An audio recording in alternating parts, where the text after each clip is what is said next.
Imagine being asked to pick between your mother and father. Well, that's impossible. Kids like me that are multiracial or multi-ethnic have to deal with that from time to time.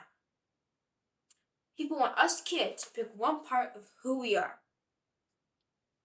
What are the ups and downs of being multiracial? Being multiracial is like having a TV.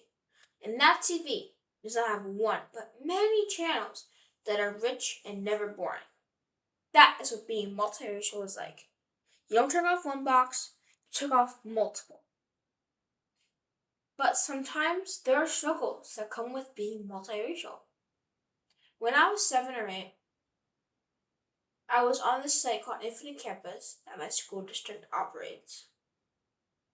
And on this site, there was a tab called Demographics. I clicked on the tab, and it told me I'm Latina. Now,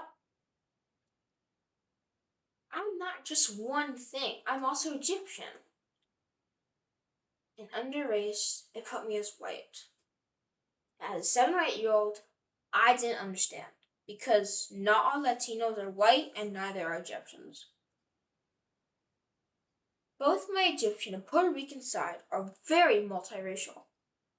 When you look at a photo of my family, you will see people that are brown like my brother, fair skin like me, or black like my great-grandfather. Me and my parents tried to fix our problem with Infinite Campus, but the school district didn't listen.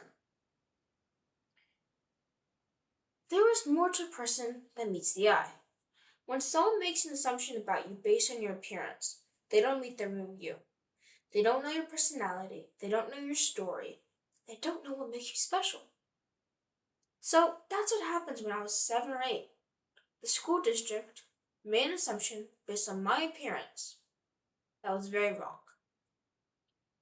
The district should have acknowledged that there are a lot of multiracial people that are in Philadelphia and could have put more categories for them and their children to identify themselves better.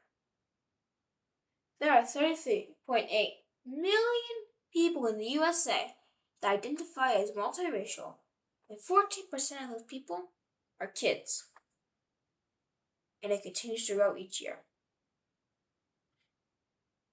Multiracial kids, my age or younger, are getting bullied by society when forced to pick one part of who they are. This type of bullying oppresses kids. It forces them to pick one part of their cultural identity and block out the others. Multiracial kids have the right to not pick, but embrace every single part of who they are without blocking out the others. What happens when a kid that is multiracial or multi-ethnic is embracing every single part of who they are? That kid has great self-esteem and believes that they belong. I am one of those kids. My parents refused to check off any of those boxes on those forms that would force me to pick only one part of my cultural identity. When learning about both my cultures, I realized how I learned about who I am, and it helps me also describe myself to others.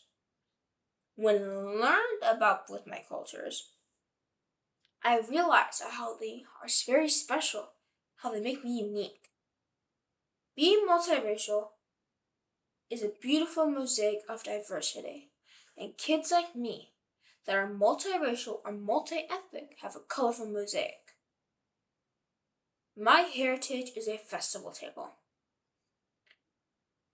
By embracing every single part of who we are, we make ourselves stronger and make the world a better place.